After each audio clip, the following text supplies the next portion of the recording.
The ceremony smaller, but no less somber, no less significant. Today we are not at war, but we are in a battle for our individual and collective health and well-being.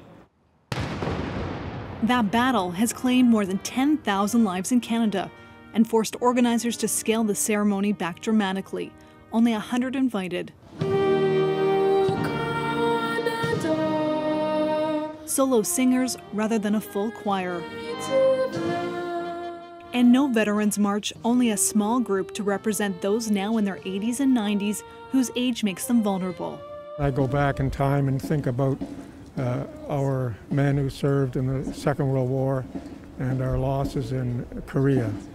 George Slade wasn't invited, but the Korean War vet couldn't help but show up, even if it meant paying his respects alone in a lawn chair from across the street. A poignant illustration of the year 2020. We got to honor the veterans. Further away, only a fraction of the usual thousands who packed the streets. This year feels much more quiet, somber, a bit eerie, but also more peaceful in a way. Just being here feels very important.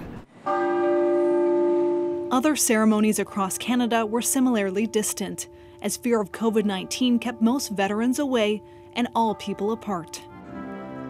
In Ottawa, only a few wreaths laid as part of the ceremony, including one by this year's Silver Cross mother, Debbie Sullivan.